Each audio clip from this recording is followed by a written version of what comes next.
Ka Koa Pau. This is Kai Opua Fife with the Voices of Truth, one-on-one with Hawaii's future, representing the Koani Foundation here in Lihui on the island of Kauai. And pleased to have with us today Stacy Sproat, who is with the Waipa Foundation. Stacy, aloha, mahalo for being with us. Thank you for taking time out of your busy duties inside.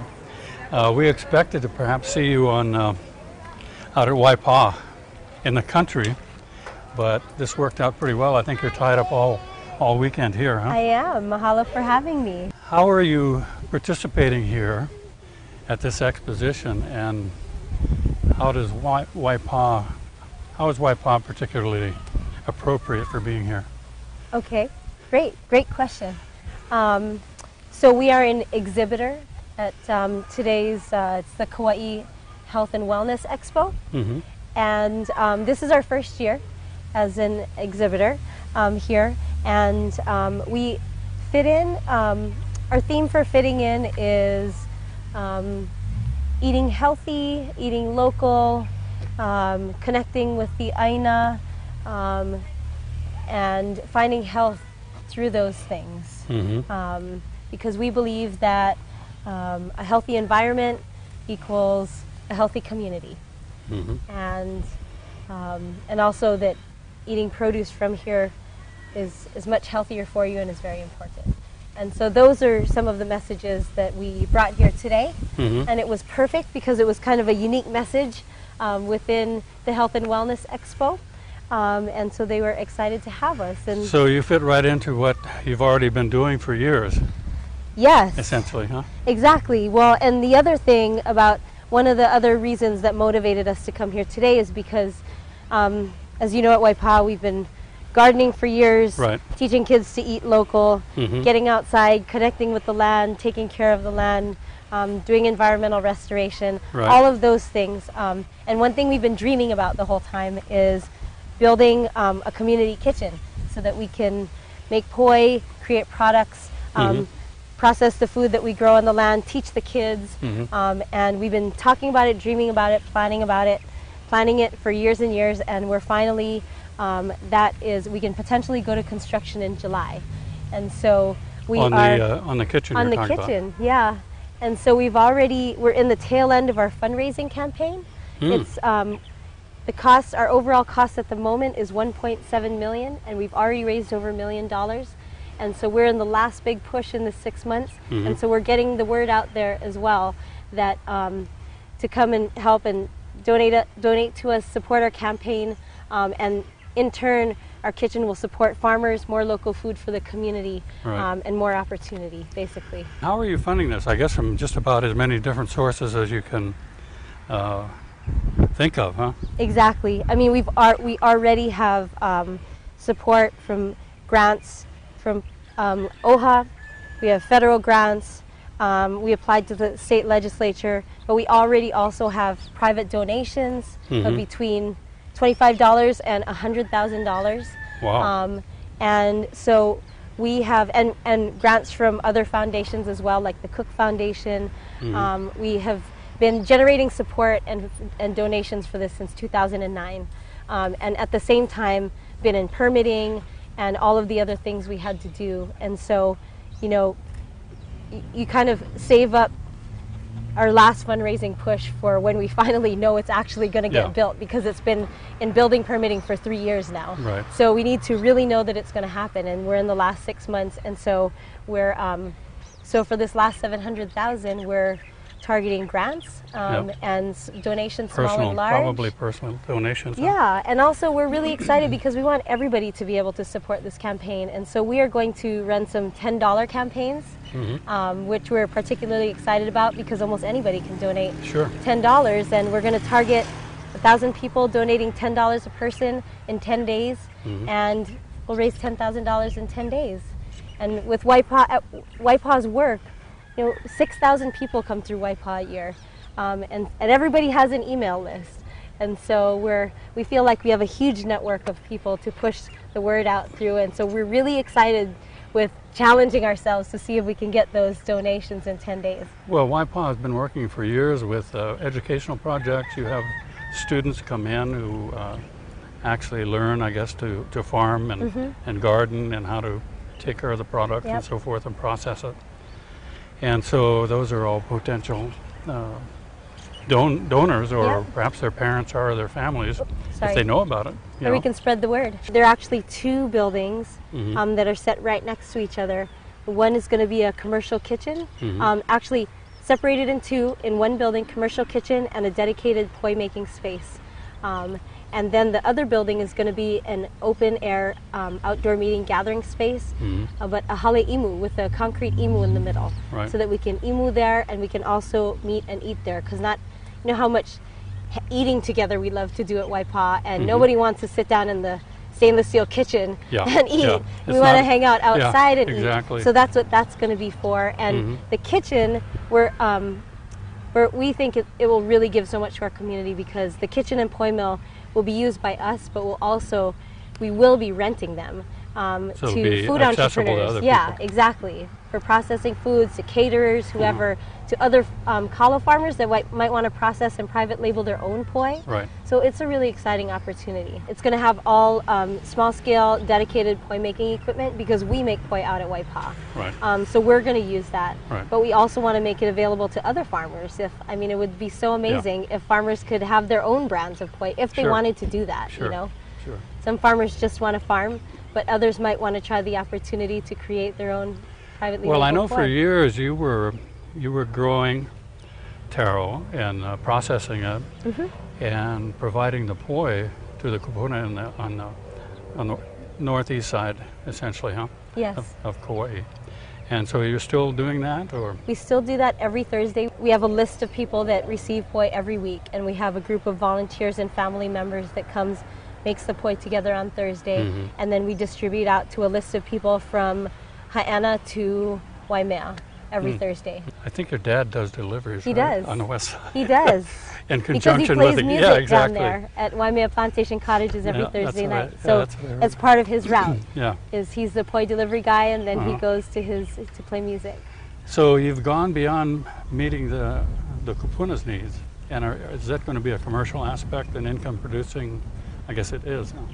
Well, I would say we haven't. The kupuna always have more need for poi, you know, and the way we're doing it now is we barely cover costs, and I believe our goal is so that our goal is for everybody to eat poi, to not make it so expensive so that people can't eat it. Like it's an exotic, unusual food, right?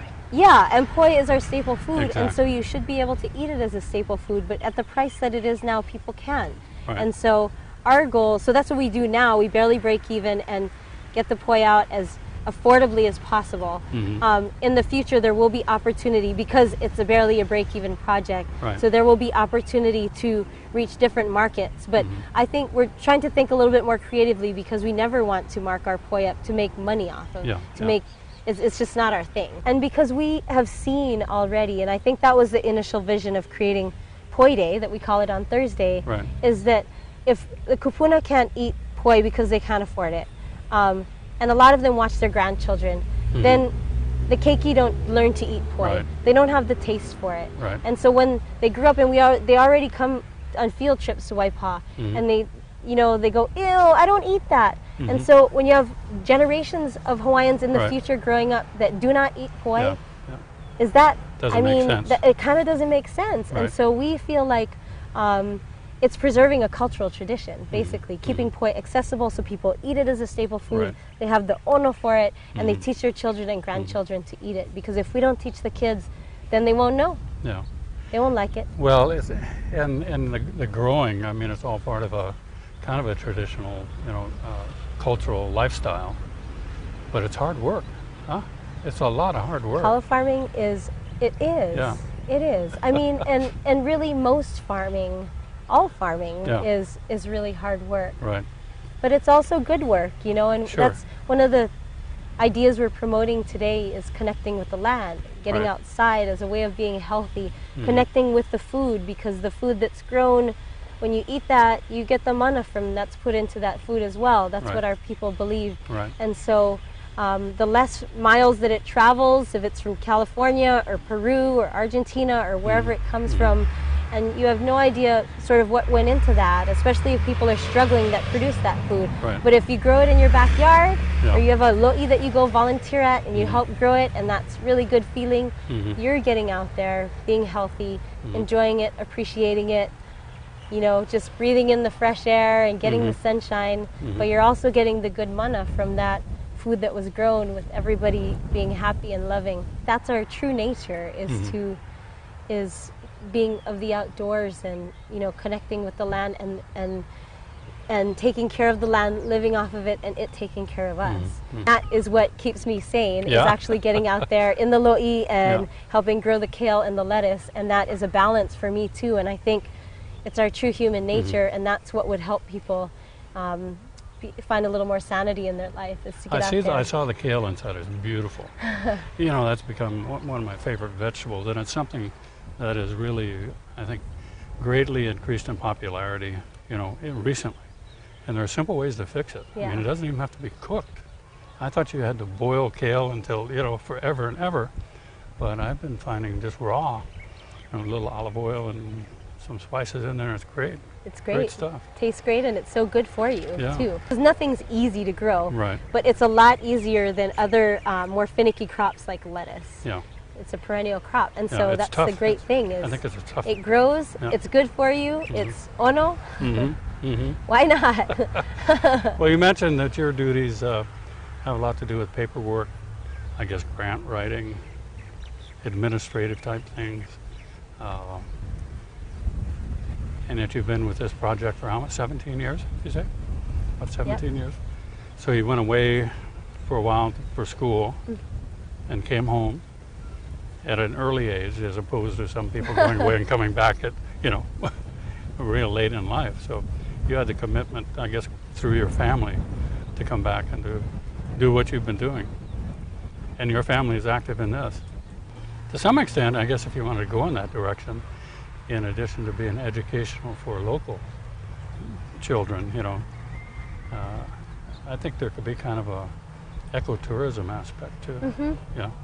Yep. Definitely. I mean, we find a lot of interest in what we're doing amongst visitors. Right. And, you know, right now farmers markets are our main venue to connect with visitors. Right. Although we do have a website, and we talk about Poide there, so we have been getting some visitors that are very interested. We're excited about, and what we like to do is find the balance of what feels good to us, and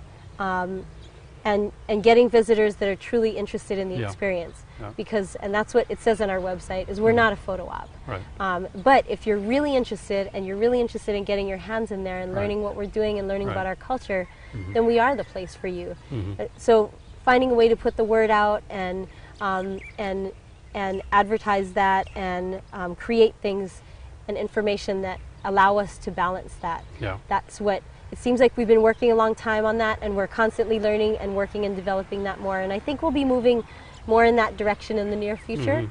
Always just trying to achieve economic sustainability as well for our organization. But it's so important for us to really be doing what our core mission is, and working with the people, our target populations, and sharing with others too. But not having to give up the work that we love and we need to be doing to work with other people. Yeah, to serve communities elsewhere. That's does the term food sovereignty ring any bells with you? Absolutely. Yeah. And that's definitely one of the concepts that we have promoted for years. We've received food sovereignty grants, and I feel that, you know, that is personal and physical sovereignty, starting with food sovereignty, is the first kind of sovereignty that you should achieve. Political sovereignty is very important as well. But if we're politically sovereign, but we're still depending on the Western food system and factory farming for all our food, then that doesn't make sense at all. No. It's like the cornerstone of what we have to achieve to you know, take care of ourselves and our communities. And our people were food sovereign. Yeah, exactly. I mean, what did you do before containers and shipping from other lands, you know? clearly we were able to do it in the past, and I'm kind of excited about seeing what's happening here, well, even in the area of energy, producing our own energy here, you know, to the extent that we have to have energy. I think it's fantastic, the things that are being achieved. Have you done anything about Waipaw as far as energy is concerned? We haven't not. gotten into that yet. We've done some research into it on what kinds of different energy producing systems might work for us. Right. Just some real shallow research on hydropower, on solar, on wind, what would work up there at Waipaw. And you know, we don't have a really big stream and really steep valley walls close by. Right. Hydropower didn't look that great. Right. We're not one of the very windy zones on the island, Right. so wind didn't look that exciting. Right. And although we're in Hanalei, where it rains a lot, solar came out as potentially the best option. So actually, we got a Hyatt Thrive grant from the Hyatt Resort International to install our a PV system at Waipaw, and we're still working on getting there, but it's the first little steps. We are absolutely working with the same vision that we started with, because it was the vision that they started with in the beginning was so expansive and holistic. Right. That we have stuck with that vision. Yeah, and we actually just went back to strategic planning about a year ago and reworded it, but it's basically the same thing. I think the thing that's become more expansive is early on, we're really very focused on Hawaiian culture, taking care of Hawaiian culture and Hawaiian people. And it took us a long time to figure out how to deal with that and how to take care of Hawaiians and not exclude everybody else, or what were we doing. And it really, so I feel like that's the thing that really worked itself out. And now we realize that like I think Kamehameha, it's a line that they use, is that what's good for Hawaiians is good for everybody. Right. And so we've really become focused on that. No, it's Hawaiian culture and Hawaiian people as well, but also everybody can be included in that. Yeah. To the extent that you're interested and willing excited about that, willing to participate and give. Yeah. And we're open and welcoming to everybody. Is it true that the property that Waipaw is on and is using is that an entire ahupua'a? It is. It is. It's an entire contiguous ahupua'a, 1,600 acres from the tip of Mamalahoa Mountain to the shores of Hanalei Bay. Right. So you've got your natural and traditional boundaries and working primarily right within that, right? Yeah, that is our focus, and Waipaw has become our. We've been restoring it as a learning center and community center, basically, and so we have work and learning sites throughout the valley from Uka to Kai. We've been reforesting with Kauaia and other natives up in the valley, doing stream restoration. We have Mo'i Kalo gardens and native plant nursery. We make poi and have a farmer's market in the Kula zone, which are the farmlands. Right. And then we have a partially restored fish pond down in the Kai area, and areas that we've restored with native plants as well. Let's see, I guess it was last year, we were fortunate to be invited to a Lomi workshop on the Kai property. Oh, goodness, I think it was like 6 hours nonstop Lomi. We had to wheel us out of there in wheelbarrows almost, but that was such a fantastic occasion. And I know, is that the first year that was done last year? They've done it on before. Your properties? I think they've done it before. They might have done it the year before, or maybe 2 years. I'm not sure. But last year was, for some reason, it was a memorable one. Yeah, it was. I think maybe it was they served more people or something. I forget why, but yeah. Yeah, that was quite interesting. The alapa'is. Right, exactly. So you folks are really covering the community needs and the interests within the community. Trying to, definitely. Yeah. And we're, we try to partner with anybody that wants to come and partner with us, and that has similar missions or Right. visions to the extent that we all can. So we're definitely open to helping as many people as we can, and you know, having people on the property to the extent that it works. And Right. like I said, the vision is shared. Yeah, I think it's collaborative. yeah. I We think try to be collaborative. what you're doing would be a good kind of a template that could be applied elsewhere. But I know that things are going on.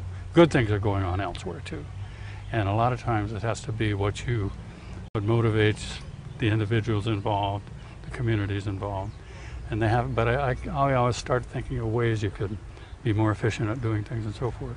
And my thought is, well, if something is all of this planning, all of this 17 years or whatever that has gone into Waipa, wow, wouldn't it be great if you could place that, take that template and apply it elsewhere. But the truth is, what makes it all happen is the people that are involved. And you know, I'm a fervent believer that as much expertise as there is that exists in the world, you can't import it and make it happen in a community just because you think it's a good thing for the community. Oh yeah. Especially if you're not from It there. has to come from within the Right, community. right. And to me, it has to come from within the community. And being a young person that came into the previous generation of folks, of founders, I think one of the things that's hard here on our island, with all our different ethnicities and the people that have been here for such a long time, is that everybody has their little pilikia with other people and all of that. And I found that at the point that Waipa was really able to jump to the next level was when our generation took over, and we were able to just let go of all that Right. junk stuff from the past Right. and go, no, we're going Yeah. in this direction. Yeah, leave the and old if baggage. you want to join us, Yeah. then let's go. Right. But if not, then Yeah. just, you know, Do leave your it own alone thing. Yeah, already. exactly. Enough already. So many of you have gone away, got your education, and actually came back, where the previous generation didn't come back, you know, until they were retirement and too old to do anything, essentially. So I say mahalo to you for that. Aw. And thank you very much. And we wound up right here in front of the Mayor's Aloha Garden. And what does it have right in the middle but kalo? Looks like he needs to harvest his kalo. You better. It's time for harvest already. Yeah, maybe the mayor needs a few pointers, but I think the concept of it is important. Definitely. You know, kind of a aloha garden is a nice concept, and it needs to take place all over the island. Yep. So this is a good example. Well, Stacy, mahalo nui. Thank you so much for being with us and taking time out. Now you can go back in and resume your duties inside. Thank you. We hope. And once again, thank you, Kale Opua with the Kiwani Foundation, Voices of Truth, one-on-one with Hawaii's future. Stay tuned in. Ahui ho.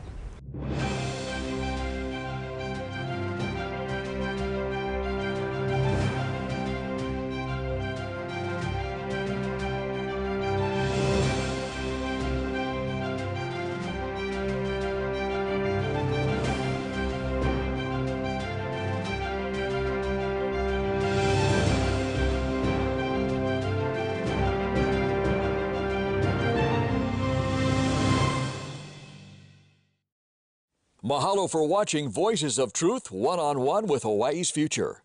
Watch us on the web 24/7 at voicesoftruthtv.com. You'll find all our shows, including this one, in case you want to see it again or share it with family and friends. Also view our weekly video commentaries at freehawaiitv.com.